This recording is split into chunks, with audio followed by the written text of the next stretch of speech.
My name is Zach. I write at startupcities.com. I've had a long-standing interest in particular in how startups can build neighborhoods and eventually cities. I'm personally I'm not that political. I'm a software engineer by trade, and I'm especially interested in the kinds of nuts and bolts topics that Patry spoke so well about in his remarks. This idea of how far can we push this analogy and these metaphors from technology and from startups onto the process of building neighborhoods and cities and perhaps countries as well. One angle that I like to take in my writing at startupcities.com is to think of the creation of a neighborhood and city as a tech stack. When you work in a startup, when you work as an engineer, a lot of decisions revolve around what your technology stack is, how you choose that, what the trade-offs are. Some technology stacks are more appropriate for some things than other things.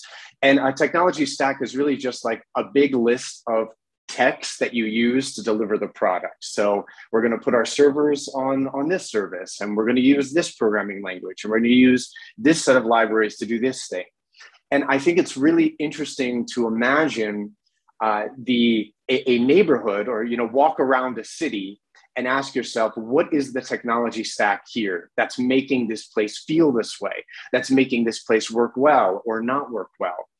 Part of that technology stack, a very important part, are the legal and political aspects, which Patry brought up.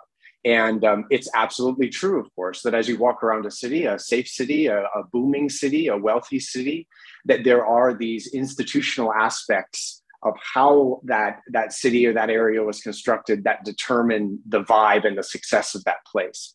But I also think there's other nuts and bolts, right? There are architectural innovations, like what Patrick Schumacher brought up via parametric design.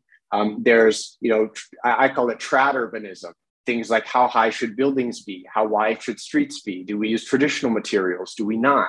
And then, of course, there's all the very difficult aspects of the initial capex of a neighborhood or city, meaning building the physical stuff, right? Which is expensive and it's hard.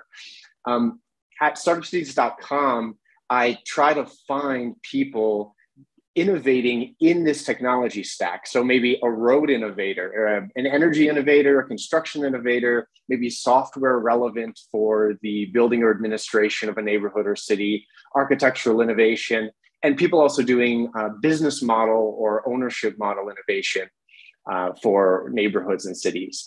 My view is that all of these things are important, that the legal and political aspects are very fundamental and extremely important. And by no means am I saying they're not, but in a startup, all the pieces have to come together. So it's about the intelligent choice of all these pieces across the stack, bringing them together competently, and then making the thing work, right?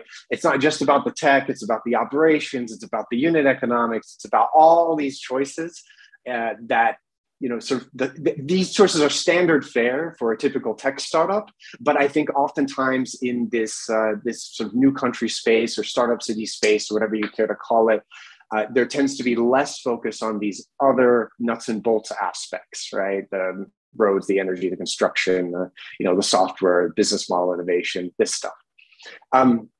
So anyway, I became excited about Liberland after meeting Vit and the team at an event because they had such a wonderful appetite for innovation, like many of the things that you're seeing here today, and they're pushing to the metaverse.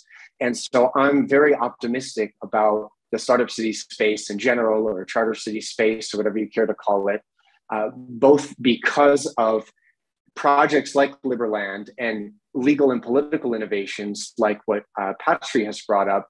But I'm also optimistic about the space because of all the innovations that are happening in the technology stack.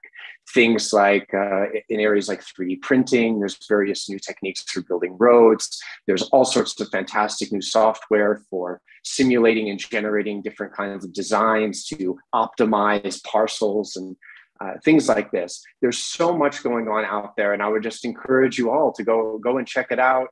You can read some surveys of this stuff at startupcities.com, but the space is far bigger than I can cover by myself. And I would say go forth with a lot of optimism and enthusiasm for all the wonderful inventors and innovators in this space that are making it more and more possible and easy for startups to build neighborhoods, cities, and eventually even new countries. Thanks a lot.